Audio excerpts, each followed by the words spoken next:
은혜 받으실 하나님의 말씀은 열왕기 하 2장 23절에서 25절까지 말씀이 되겠습니다. 엘리사가 거기서 베델로 올라가더니 그가 길에서 올라갈 때 작은 아이들이 성읍에서 나와 그를 조롱하여 이르되 대머리여 올라가라 대머리여 올라가라 하는지라. 엘리사가 뒤로 돌이켜 그들을 보고 야훼 이름으로 저주하며 곧 수풀에서 앙콤 둘이 나와서 아이들 중에 42명을 찢었더라. 엘리사가 거기서부터 갈멜산으로 가고 거기서 사마리아로 돌아왔더라. 아멘.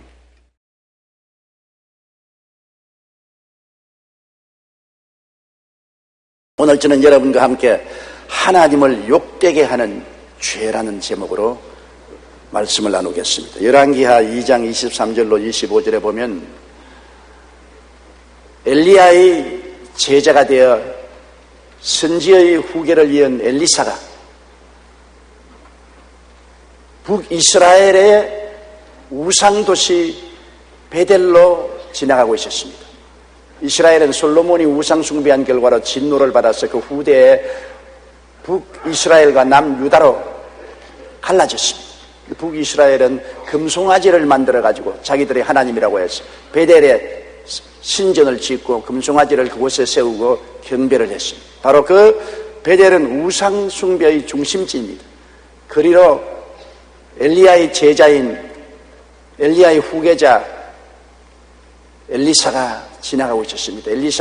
엘리야가 불말과 불수레를 타고 회리바람 가운데 하늘로 올라가는 것을 보고 그에서 떨어진 겉옷을 받아 입고 능력을 받아서 대신 이스라엘의 선지자가 되었습니다. 그런데 그 베델에서 어린아이들이 성에서 나왔다 했습니다. 이 어린아이들이라는 것은 히브리어로는 10대에서 30대까지 이르는 청소년들을 말합니다. 그냥 어린 애기들이 아닙니다. 초등학교 학생들 같은 어린 애기가 아닌 것입니다. 10대에서 30대에 이르는 청소년들이 떼를 지어 나와서 엘리사를 보고 대머리 너도 올라가라 대머리 너도 올라가라. 꼭 나보고 하는 말 같아요.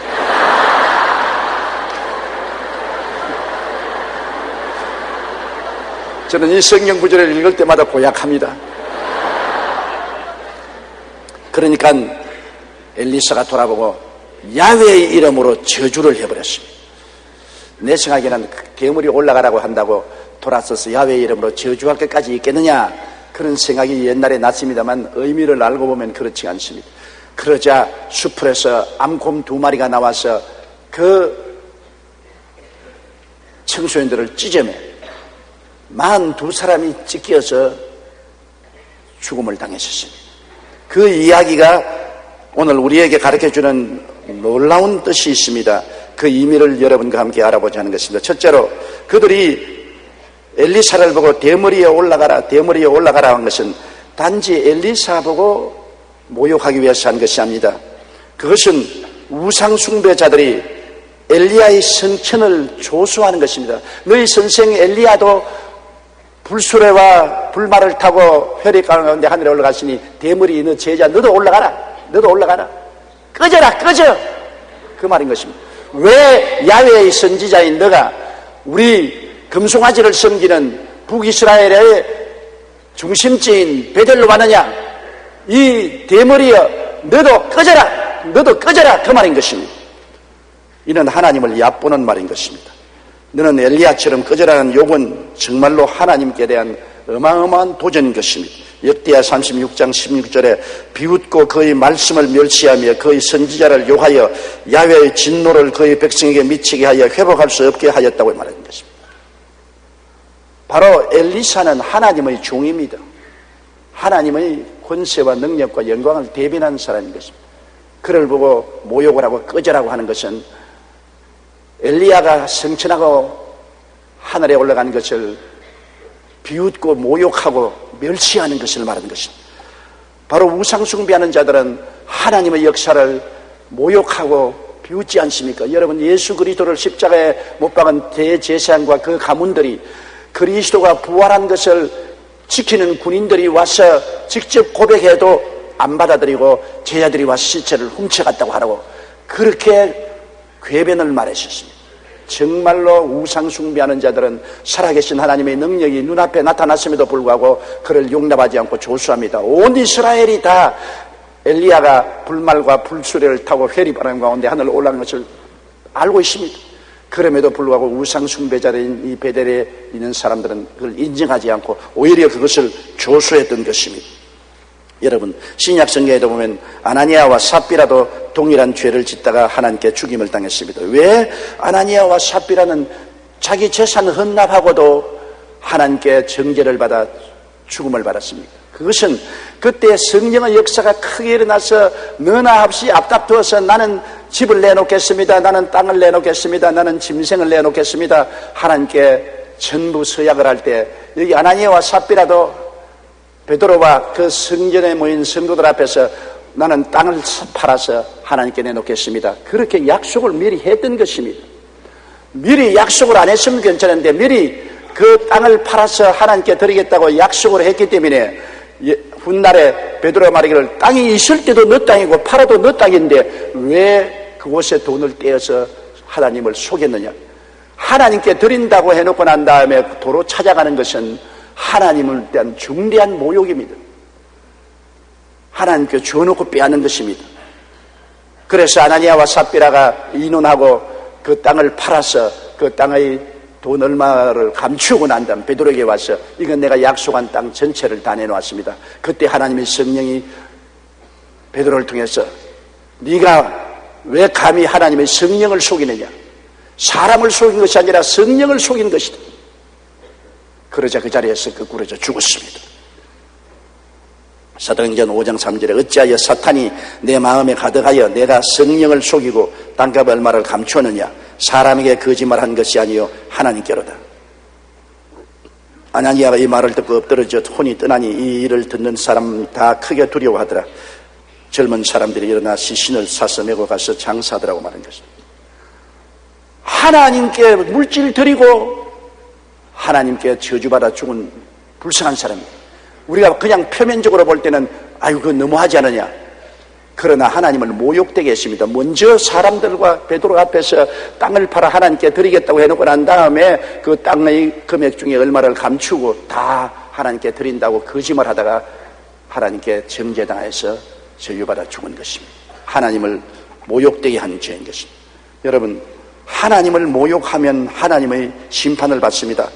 그들이 엘리사를 보고 대머리여 올라가라, 대머리여 올라가라, 너도 엘리야처럼 올라가라, 하늘로 올라가라, 꺼져버려라, 그렇게 말한 것은 하나님에 대한 멸시와 적대적인 행위인 것입니다. 하나님의 기적을 완전히 깔아뭉개는 것입니다. 무시하는 것입니다. 엘리야를 불말과 불술에 태워서 하늘로 올라가면 장땡이냐, 그렇게만 하면 죄이냐, 무시하는 말인 것입니다. 민수기 14장 11절로 12절에 야훼께서 모세에게 이르시되 이 백성이 어느 때까지 나를 멸시하겠느냐, 내가 그들 중에 많은 이적을 행하였으나 어느 때까지 나를 믿지 않겠느냐, 내가 전염병으로 그들을 쳐서 멸하겠다고 하는 거죠. 사무엘상 2장 30절에 나를 존중히 여기는 자를 내가 존중히 여기고 나를 멸시하는 자를 내가 경멸하리라. 그 베델에 있는 사람들은 우상숭배자들이기 때문에 하나님을 경멸했습니다. 멸시했습니다. 그 기적을 인정하지 않았습니다. 하나님의 기적을 무시했습니다. 신약 성경에도 예수님이 귀신 쫓아낼 때 바리새 교인들이 예수님이 귀신 쫓아낸 것을 조수했습니다. 마태복음 12장 22절로 24절에 그때 귀신 들려 눈 멀고 말 못하는 사람을 데리고 왔거늘 예수께서 고쳐주시며 그 말 못하는 사람이 말하며 보게 된지라 무리가 다 놀라 이르되 이는 다윗의 자손이 아니냐니 바리새인들은 듣고 이르되 이가 귀신의 왕 바알세보를 힘입지 않고는 귀신을 쫓아내지 못하느니라 하거늘.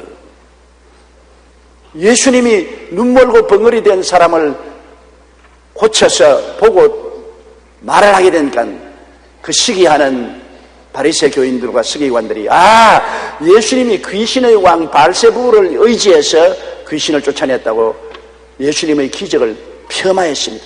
멸시했습니다. 그때 예수님이 말하기를 만일 사탄이 사탄을 쫓아내면 그 집안이 어떻게 쓰겠느냐, 내가 하나님의 성령을 힘입어 귀신을 쫓아내는 것이면 하나님 나라가 너에게 이미 임하였느니라.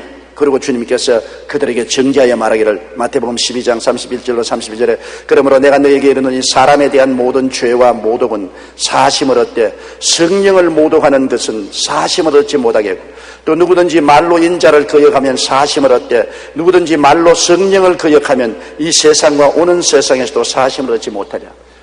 하나님의 역사를 폄하하고 멸시하고 천시하는 말을 하면은 결코 하나님의 벌을 멸할 수가 없는 것입니다. 그러므로 베델에 있는 청소년들이 엘리사의 저주를 받아서 곰에 찢긴 이유가 있습니다. 그들은 살아계신 만군의 야훼 하나님의 역사를 무시하고 폄하하고 짓밟고 모욕한 무서운 죄를 지은 것입니다. 아나니아와 삽비라도 똑같은 죄를 지었고, 예수 그리스도의 기적을 모욕한 바리새 교인, 사두개 교인들도 똑같은 죄를 지은 것입니다. 둘째로 하나님이 이 청소년들을 저주한 이유는 사람을 외모로 판단했기 때문인 것입니다. 그것은 다른 것이 아니라 엘리사의 대머리를 대표적으로 모욕한 것입니다. 대머리여 꺼져라, 대머리여 올라가라, 너도 너희 선생 따라 올라가 버려.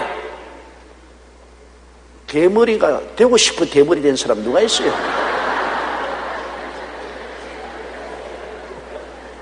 나는 눈에 이 눈썹에 여기 흰머리가 하나가 길게 났는데 우리 집 사람이 그거 뽑자고 그러게 내가 손대지 마라, 손대지 마라. 털 한 오락이 나는 얼마나 귀한지 모른다. 길어도 좋으니까 그대로 내버려 두라. 제가 그렇게 말했습니다. 이 대머리가 된 사람은 굉장히 자기 대머리에 대해서 자격지심을 가지고 있습니다. 우리 애들이 어릴 때 애들과 함께 식사를 하는데 우리 애들 중에 한 사람이 저희 집 사람을 보고 엄마 아버지하고 왜 결혼했어?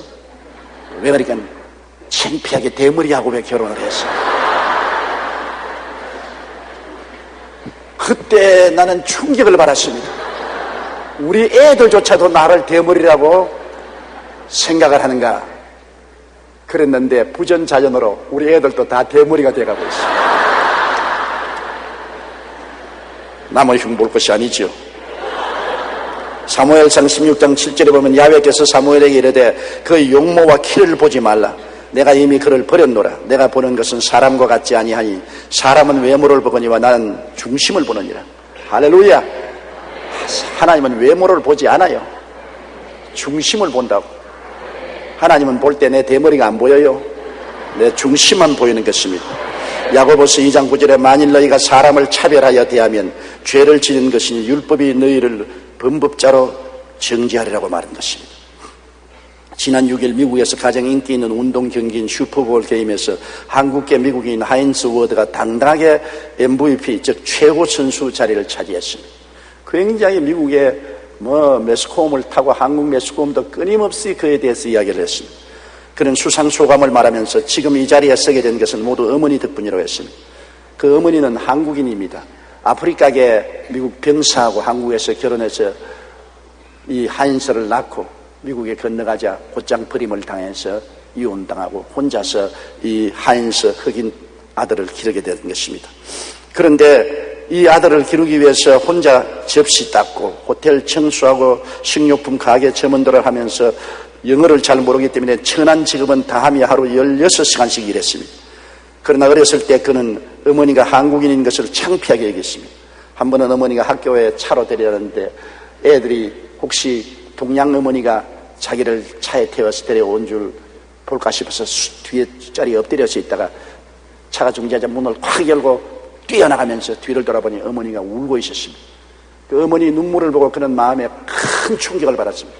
아무리 어머니가 영어를 할 줄 모르고 동양인이라도 한국인이라도 내가 어머니가 나와 피부 색깔이 같지 않다고 어머니를 무시해서 되겠느냐. 그날부터 그는 한국계 미군이 사람인 것을 자랑으로 생각하고 다시는 어머니를 멸시하지 않았다고 말하고 있는 것입니다. 그러나 차별은 미국인 사이에서만 있는 것이 아닙니다. 미국 백인들이 아프리카계 미국인을 차별하는데 그것만 있는 것이 아니라 한국인들도 피부색이 금다는 이유로 그를 따돌렸습니다. 그러나 워드는 인종적 차별과 피부색으로 인한 조롱에도 굴하지 않고 최선을 다했습니다.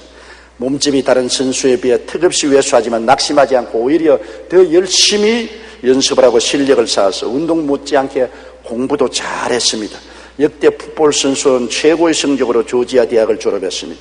결국 이런 노력은 하인스 워드를 최고로 만들었고, 워드는 지난 4년간 최고의 각종 기록을 남기며 정상의 자리에서 활약하다가 마침내 슈퍼볼 대회에서 영예의 최우수 선수 MVP를 차지했습니다.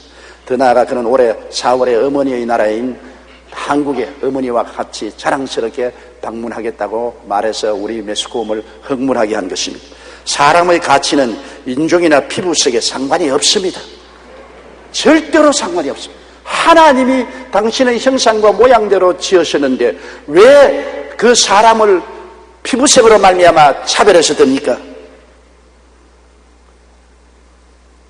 하나님께서는 피부색에 관계없이 하나님이 원하신 사람에게 능력을 주시는 것입니다.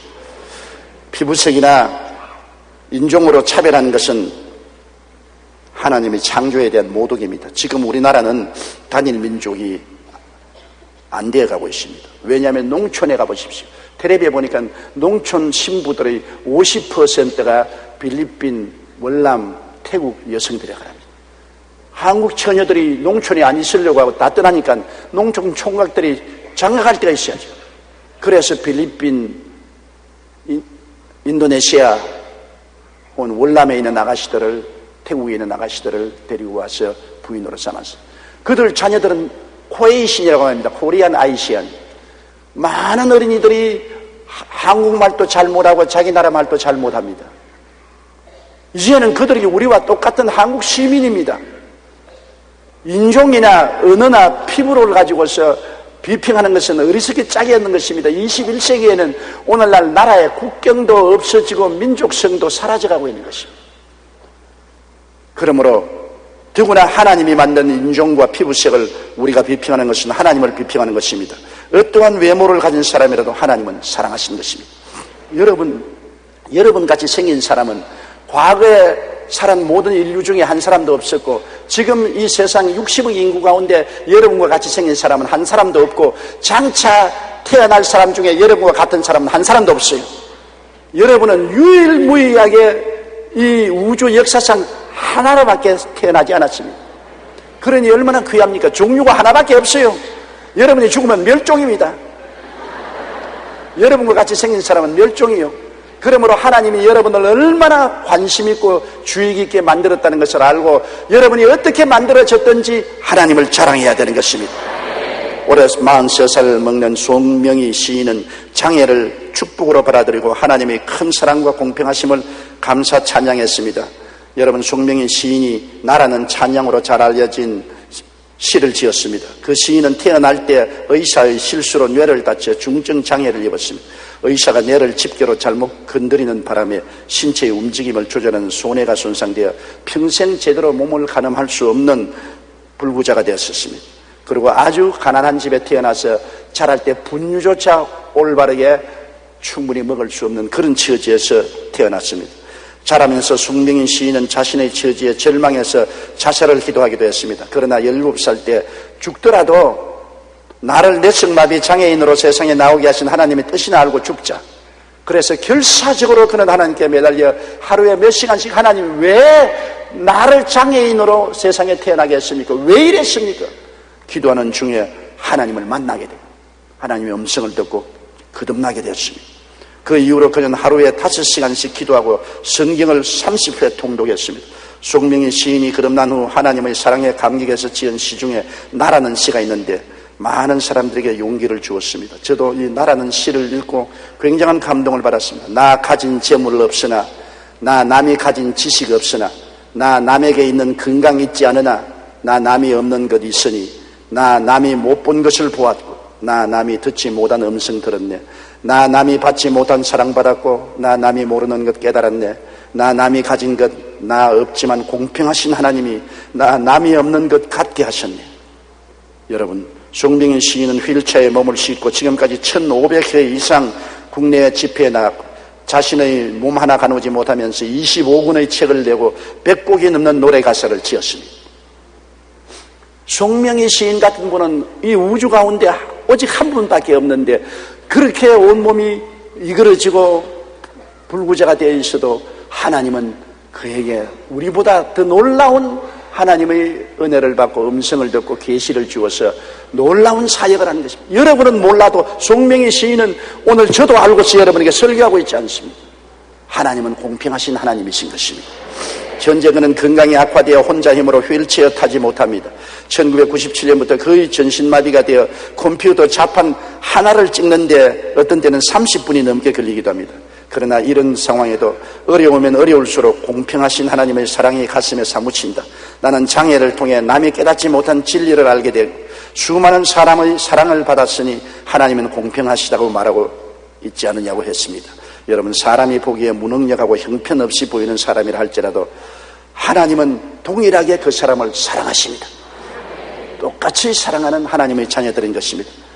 하나님은 사람을 외모로 보지 않습니다. 우리가 사람을 외모로 보고 판단하는 것은 하나님에 대한 모욕이요, 하나님을 비평하는 것입니다. 베델에 있는 젊은이들이 엘리사를 보고 대머리 올라가라, 대머리 올라가라 하는 것은 하나님에 대한 굉장한 모독입니다.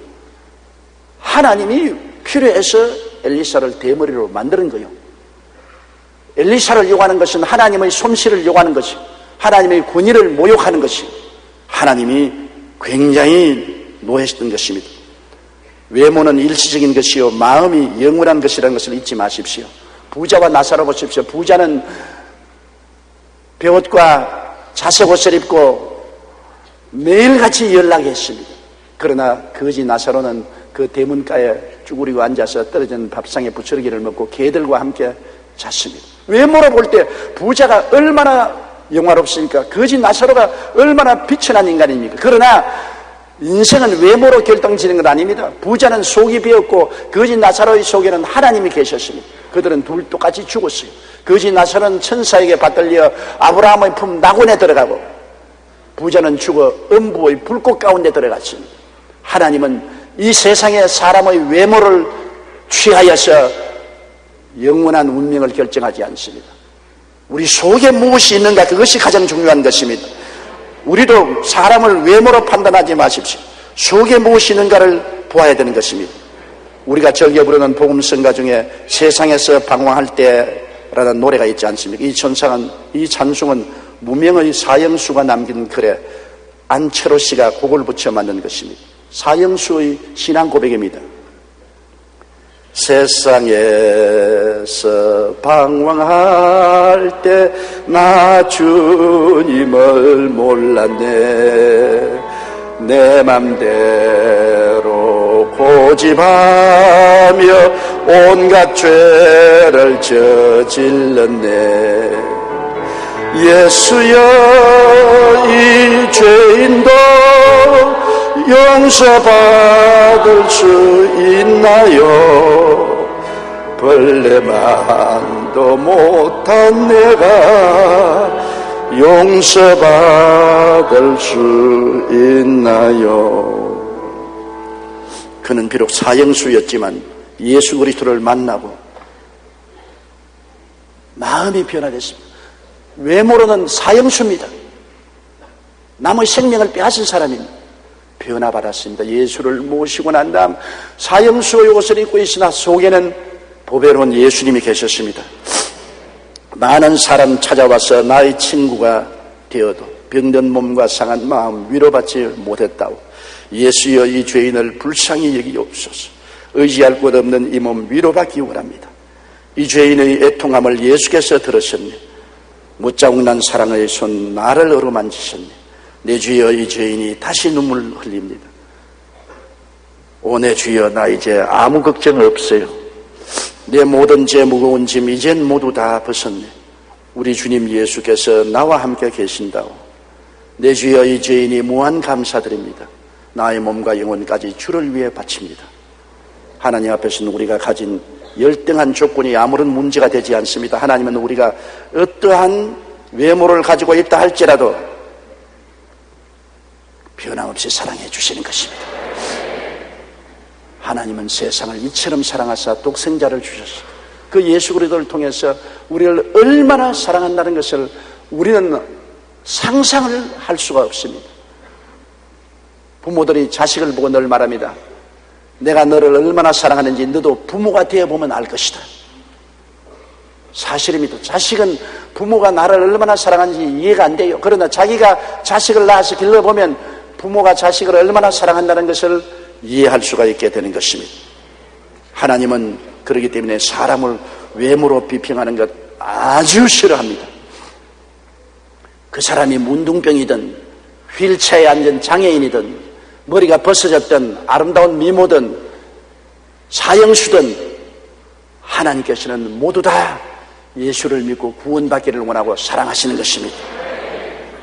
셋째로 하나님의 종을 상처 입히지 말라는 교훈을 이를 통해서 우리에게 보여주는 것입니다. 여러분, 엘리사는 보통 자연인이 아닌 것입니다. 그는 하나님의 나라를 대표하는 하나님의 종이요 하나님의 위엄과 권세의 법궤를 걸머쥐고 있는 사람인 것입니다. 주의 종이란 사람의 종이 아니요 주님의 영광과 명예를 걸머진 종인 것입니다. 노아를 비웃은 둘째 아들 함과 그에게 내린 저주를 여러분 잘 알지 않아요?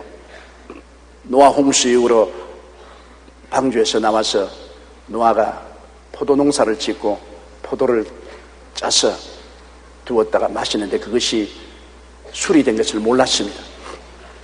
왜냐하면 홍수 이전에는 술이 없었어요. 그가 포도주를 마시고 난 다음 술이 취해서 옷을 다 벗어버리고 아마 굉장히 술이 열을 발휘해서 더웠던가 봐요. 아니 내복도 다 벗고 내의도 다 벗어버리고 큰 대자로 들어 누워서 자고 있으니까 그 둘째 아들 함이 들어가서 보고 뛰어나와서 형들에게 셈과 야벨에게 야야야 큰 구경거리 생겼다. 아버지가 벌거벗고 큰 대자로 들어놓는데 본전까지 다 드러내놓았다. 다 큰 재미거리다, 구경거리다. 아버지가 어떻게 저렇게 할 수 있냐? 아버지를 조수했습니다. 여러분, 한 가정의 아버지는 제사장입니다. 그 가정에 하나님을 대변하는 사람이죠. 그 아버지를 조수했습니다. 아버지가 깨어나서 그 이야기를 들었습니다. 아버지가 깨어나기 전에 셈과 야벳은 아버지 옷을 들고서 아버지 나체를 안 보려고 뒷걸음질 쳐 들어가서 아버지의 몸을 덮고 난 다음 나왔습니다.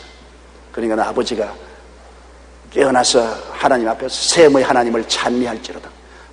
하나님은 가나안 즉 함을 셈의 종 중의 종이 되게 하고 하나님은 야벳을 창대케 하여 셈의 장막에 있으라고 말했습니다. 바로 이것은 노아의 입을 통해서 하나님이 말씀한 것입니다. 가정의 제사장인 그 아버지를 모욕한 죄로 말미암아 함은 셈의 종 중의 종이 되고 야벳의 종이 되었습니다. 얼마나 비극적인 일인 것입니까? 우리가 모세를 비난한 아론과 미리암과 하나님의 진노를 또 보아야 할 것입니다. 모세의 누이 아론은 모세하고 굉장히 가깝습니다. 모세가 갈대 상자에 어린 아기로서 담겨서 나일강에 버렸을 때 그를 끝까지 지켜서 바로의 공주의 층을 따라서 유모를 구할 때 자기 어머니를 유모로 데려온 사람이 바로 모세의 누이 미리암입니다. 그러므로 미리암은 모세에서는 생명의 은인이요 또 아론은 모세의 바로 위 형님인 것입니다.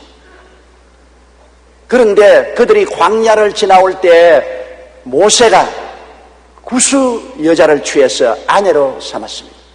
모세의 전처는 세상을 떴는지 안 떴는지 성경은 기록이 없습니다. 그건 모르겠어요.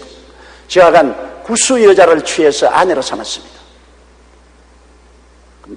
이스라엘 여자를 취해서는 또 모르겠지만은 피부 색깔이 다른 구수 여자를 택해서 아내로 삼았기 때문에 미리암과 아론이 모세를 비난했습니다. 대중 앞에 서서 지만 선지자냐? 우리도 하나님의 묵시와 계시를 받는다. 지가 뭐라고 해서 이스라엘의 여자를 버려놓고 피부 색깔이 다른 구수 여자를 취해서 아내를 삼느냐? 왜 우리하고 인혼도 하지 않았냐? 비난했었습니다. 모세는 누굽니까? 미리암의 동생이기 전에 아론의 동생이기 전에 하나님의 종입니다. 민수기 12장 1절로 2절에 모세가 구스 여자를 취하였더니 그 구스 여자를 취하였으므로 미리암과 아론이 모세를 비방하니라. 그들이 이르되 야훼께서 모세만 말씀하느냐 우리와도 말씀하지 아니하시느냐 하며 야훼께서 이 말을 들으셨더라. 민수기 12장 8절에 하나님께서 말씀하기를 모세 그와는 내가 대면하여 명백히 말하고 은밀한 말로 하지 아니하며 그는 또 야훼의 형상을 보거늘 너희가 어찌하여 내 종 모세 비방하기를 두려워하지 않느냐. 그리고 모세와 아론과 미리암이 함께 하나님의 회막 앞에서 만나는데 회막에서 하나님 구름이 떠나가고 하나님이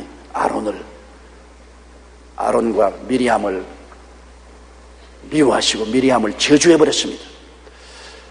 민수기 12장 10절에 구름이 장막 위에서 떠나갔고 미리암은 나병에 걸려 눈과 같더라. 아론이 미리암을 본 적 나병에 걸렸더라. 문둥이가 되어버렸습니다. 문둥이는 하나님의 저주를 받은 병인 것입니다. 천형에 걸렸습니다. 그래서 아론이 모세에게 주여 미리암이 문둥이에 걸려서 코가 다 문드러지고 손가락 발가락이 다 떨어져 나가고 비참하게 돼서 죽으면 어떻게 하겠습니까? 죄를 용서해달라고 모세가 하나님 앞에 누님을 용서해주고 불쌍히 여겨달라고 간구하니까 하나님이 민수기 12장 14절에 그의 아버지가 그의 얼굴에 침을 뱉었을지라도 그가 이래 동안 부끄러워하지 않겠느냐.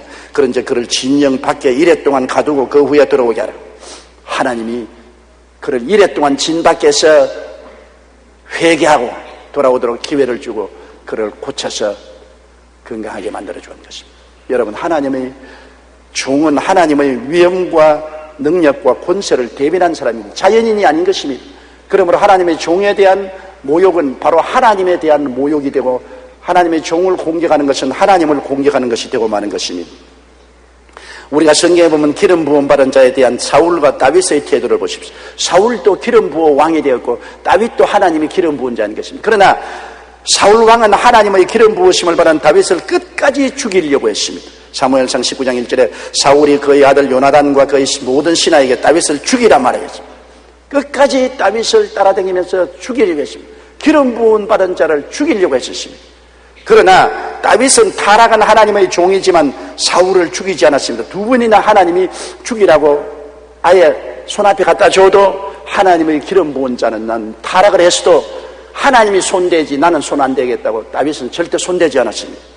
엔게디 광야의 황무지 굴 속에 다윗과 그 부하들이 숨어 있는데 다윗을 잡으러 대군대를 끌고 오던 사울왕이 그 굴 앞에 와서 신하들을 다두고서 굴에 대변 보러 들어왔습니다. 그런데 다윗하고 신하들이 저 굴 깊숙한 데 숨어 있는데 이 사울이 와서 앉아가 허리 바지 다 내리고 응가를 합니다. 그럼 다윗의 손에서 날 잡아 죽이시오 하고 들어온 겁니다. 그래도 다윗이 어떻게 했습니까? 사무엘상 24절 10절에 내가 왕을 아껴 말하기를 나는 내 손을 들어 내 주를 해하지 아니하리니 그는 야훼의 기름 부음을 받은 자이기 때문이라 하였나이다. 안 죽였습니다. 그 옷자락만 자르고 안 죽였습니다. 하나님이 사울 죽여라고 바로 눈앞에 갖다 놨는데도 하나님의 기름 부은 자는 하나님이 직접 손을 대어서 치면 몰라도 나는 손 안 되겠다. 내가 하나님의 기름 부은 자, 하나님의 종이었던 자에게 죽임으로 범죄하지 않겠다고 다윗은 했습니다. 그것은 사울을 존경해서 그런 게 아니라 하나님을 존경해서 그런 거죠. 지금은 타락했지만 그래도 과거에 하나님이 선택한 분이기 때문에 하나님을 존경해서 손 안 대겠다는 것입니다. 두 번째는 기브야 광야 하길라산 길가에 사울이 진을 쳤을 때 밤이 되니 진영 가운데 누워서 자고 주변에 군인들이 꽉 둘러진 채인데 다윗과 아비새가 내려가 보니 전부 다 깊이 잠이 든지라 아비새가 말하기를 내가 가서 단칼에 그를 땅에 꽂아버리겠다니까 다윗이 말해서 아니라 그 창과 물병만 가지고 가자. 다윗이 아비새에게 이르되 죽이지 말라. 누구든지 손을 들어 야훼의 기름 부은 자를 치면 죄가 없겠느냐 하고 다윗이 또 이르되 야훼께서 살아계심을 두고 맹세하노니 야훼께서 그를 치시리니 혹은 죽을 날이 이르거나 또는 전쟁에 나가서 망하리라. 내가 손을 들어 야훼의 기름 부은 자를 치는 것을 야훼께서 금하시나니 너는 그의 머리 곁에 있는 창과 물병만 가지고 가자. 끝까지 다윗은 사울 하나님의 기름 부음 받았기 때문에 손을 대지 않았습니다.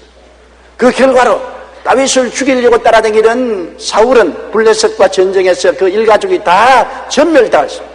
폐가 망신하고 다윗은 승승장구하여 오늘날까지 우리가 그를 존경하는 예수 그리스도의 혈통으로서 조상이 된 것입니다. 하나님의 기름 부은 자에게 손대면 안 됩니다, 여러분. 하나님의 기름 부은 자가 잘못하면 하나님께 맡겨버려야 되는 것입니다. 하나님 소관이지 우리 소관이 아닙니다. 이 면에 있어서 우리는 사울을 따르는 사람이 너무나 많습니다. 하나님의 기름 부은 자를 마음대로 욕하고 발길로 차고 때리고 짓밟습니다. 그것은 결국 자기와 자기 자손들과 가족들에게 화를 자초하는 것입니다. 다윗과 같은 태도가 얼마나 아름답습니까? 하나님이 죽여라고 갖다 놓아도 그는 손을 들어 하나님의 기름 부은 자를 앉힌 것은 그가 사울이 사랑스러워서 그런 것이 아니라 하나님을 존경하기 때문에 그런 것입니다. 하나님을 존경하고 두려워했기 때문에 하나님이 다윗을 보고 내 마음에 꼭 합당한 자라고 말한 것입니다. 왜 엘리사가 이 어린아이들을 저주했습니까? 엘리사가 저주한 것이 아니라 야훼의 이름으로 저주했으니 하나님이 저주한 것입니다. 이 10대에서 30대까지 이르는 어린아이들입니다. 히브리어는 나르라고 하는데 청소년에게서 청년까지 광범위하게 사용하는 말인데요. 그들이 하나님의 종에 대해서 위협을 가했습니다. 여러분, 베델성에서 42명이 암코빅에 찢겼다니까 숫자로 말하면 5, 60명이 청소년들이 때를 지어서 테러를 하러 나옵니다. 바로 하나님의 종을 향해서 우상숭배하는 동리에서 이놈 죽여버리라, 너도 꺼져라 하면서 나오니까 생명의 위협을 느낀 것입니다. 주의 종에게 생명의 위협을 가했습니다. 개인적인 인격 모독이라기는 보다는 하나님의 선지자에 대한 직분과 사역을 모독하는 일에 많은 이들이 무리지어 모의하고 가담하여 하나님의 권위에 도전하는 처사를 했습니다. 그렇기 때문에 이 엘리사를 위협하고 그를 꺼지라고 아마 손에 몽둥이를 들고 나왔는지도 모릅니다. 때를 지어 나오니까 굉장한 생명의 위협을 느꼈습니다. 한두 사람도 아닙니다. 청소년들 5, 60명이 때를 지어서 화음을 치며 꺼져라 하고 나오니까 생명의 위협을 느끼지 않겠습니까? 이것은 엘리사 혼자만 생명의 위협을 느낀 것이 아니라 하나님에 대한 직분과 사역을 모독하는 것입니다. 하나님의 권위에 대한 도전인 것입니다. 그렇기 때문에 하나님이 엘리사를 통해서 그들을 저주해버렸습니다. 계획적인 테러와 하나님의 저주를 우리가 볼 수 있습니다. 하나님이 저주해버렸습니다. 레위기 26장 21절로 22절에 너희가 나를 거슬려 내게 청종하지 아니할진대 내가 너희의 죄대로 너희에게 7배나 더 재앙을 내릴 것이라. 내가 들짐승을 너희 중에 보내리니 그것들이 너희의 자녀를 움키고 너희 가축을 멸하며 너희의 수요를 줄이리니 너희 길들이 황폐하리라. 아닌 게 아니라 들짐승 앙콤 2마리가 나와서 42명을 찢었습니다. 앙콤이 얼마나 무섭습니까?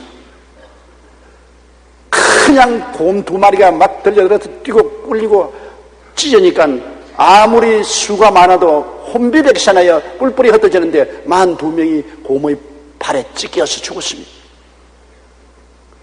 얼마나 무서운 일인 것입니까? 여러분, 하나님의 분노를 산다는 것 굉장히 무서운 것입니다. 하나님 앞에 우리는 떨면서 하나님을 욕되게 하지 말아야 되는 것입니다. 미국의 35대 대통령이던 존 F 케네디가는 사고와 죽음이 끊이지 않아서 사람들은 말하기를 그 가문이 하나님의 진노를 샀다고 말하고 있습니다. 그의 아버지 조지 F 케네디는 양조장으로 수많은 돈을 벌어 부를 축제하고 자식들을 명문대학에 입학시켰습니다.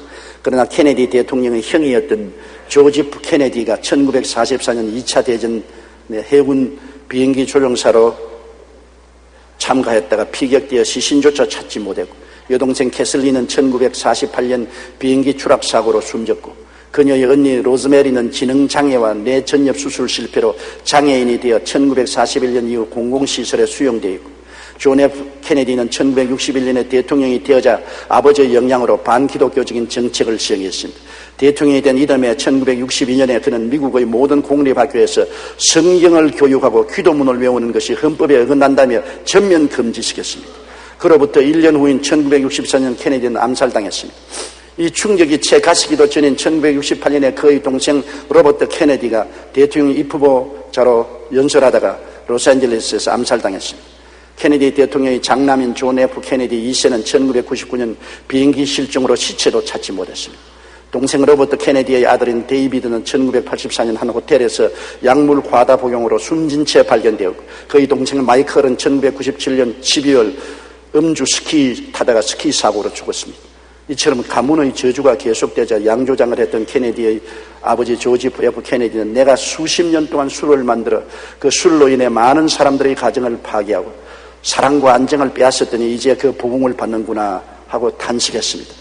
많은 사람들을 타락의 길로 밀어넣은 양조장사하고 기독교 교육을 법적으로 금지한 케네디의 정책 등이 하나님을 욕되게 한 일들로 인하여 가문이 하나님의 진노를 산 것입니다. 여러분, 하나님께서는 모든 것을 보고 계십니다. 하나님을 욕되게 하는 죄를 지으면 금방은 잘 되는 것 같지만 반드시 하나님의 심판이 임한다는 것을 알아야 되는 것입니다. 많은 사람들이 하나님을 욕되게 하고도 태연작약하게 부끄럽지 않게 낯두껍게 삽니다. 그러나 하나님의 자녀들이 하나님을 의식 무의식 중에 모욕하는 것을 하나님은 가만 내버려 두지 않습니다. 하나님을 욕되게 하고 평안할 수가 없습니다. 반드시 금세와 내세 하나님의 심판을 받게 되는 것입니다.